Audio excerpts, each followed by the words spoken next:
Wanade Johnny now, wanade now. Wanade Johnny now, wanade now. Wanade Johnny now, wanade now. Wanade Johnny now,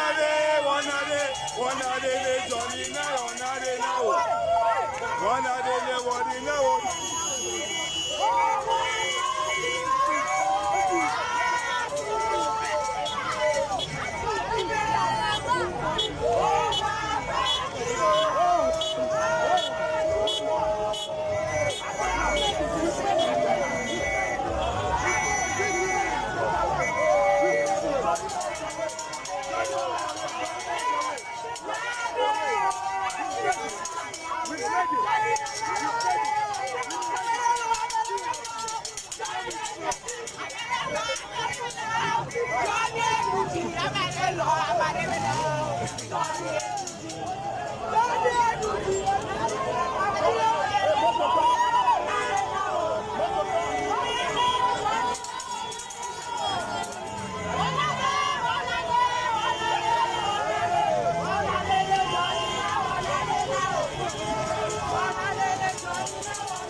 Okay.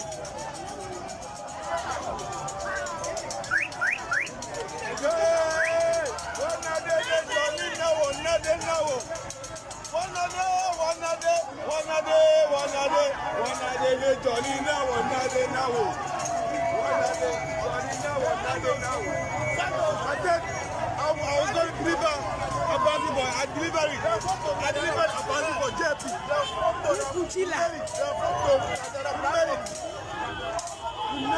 Yo, we have made a history. The good history. We have made it. How do I have video?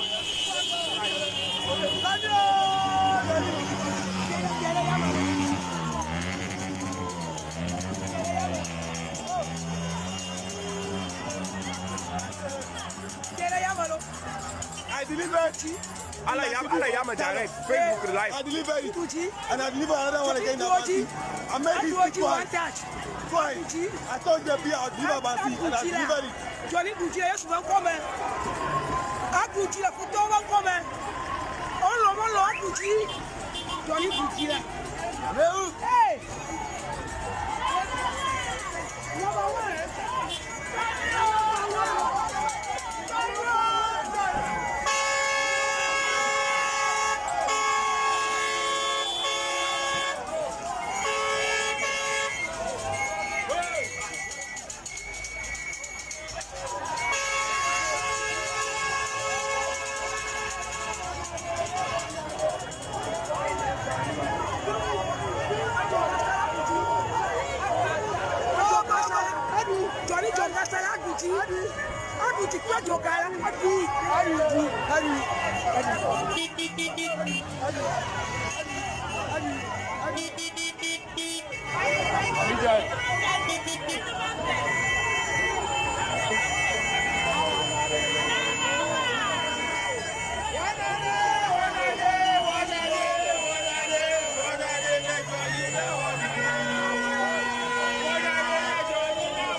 go to point 130. Abla don't know he wore it. 130 black.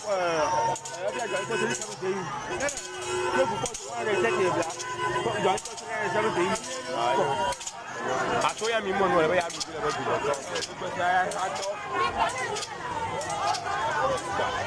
oh, my two. Oh, my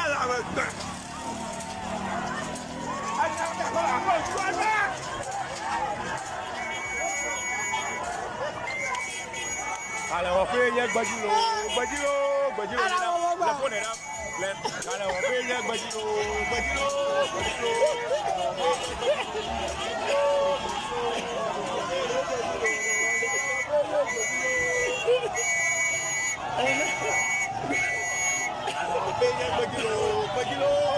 Agbera. Yo le bo. Ah.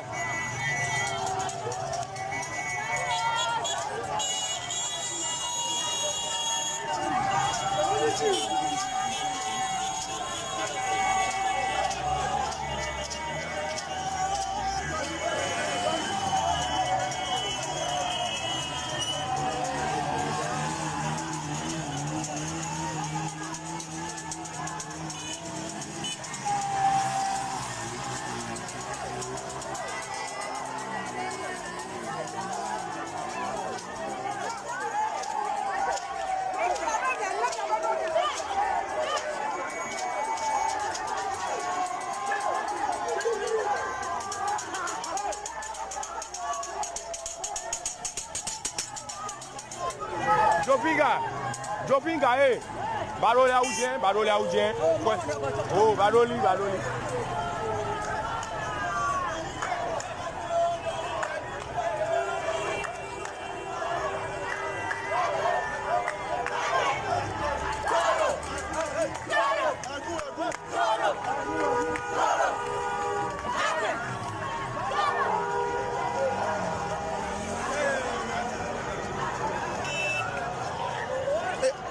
Okay.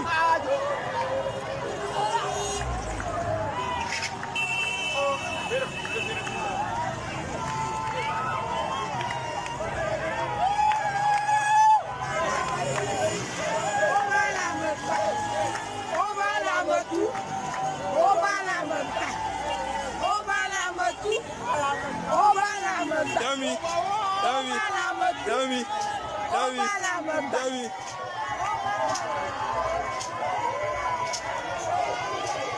Yo.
Come high. Elle est pour du matin, mal,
happened so far? Attack. We are gone. We are gone.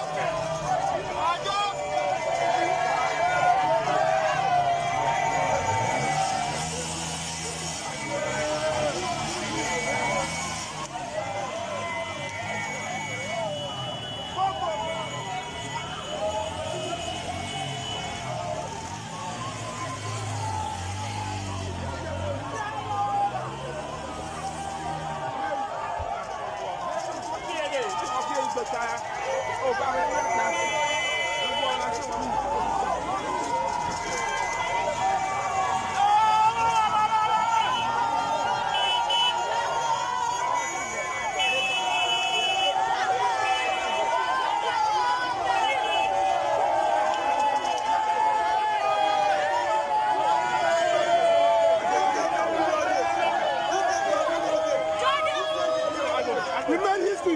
We made history. We made history. We made it.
Strategy.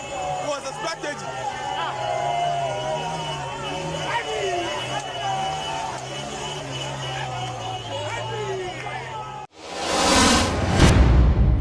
Yo. Too much GH near Ghana for Asha for ATF for Onipa bi a won subscribe e too much GH no subscribe or na ehintasem ensema ebuafa on my Ghana so ena ye de bremu one God in ye, the only one God in GH. A ho and de be a mission. Abroche for any Ghana for more movie yourself and na me recommend Emamo. Too much GH. Too much GH. We did that say Japan. A break be and best TV. Me share too much GH. The move for. Hey, almost sports and as entertainment. Hey, the move for. Munko son show mo. No anybody de be. Madam, I love you.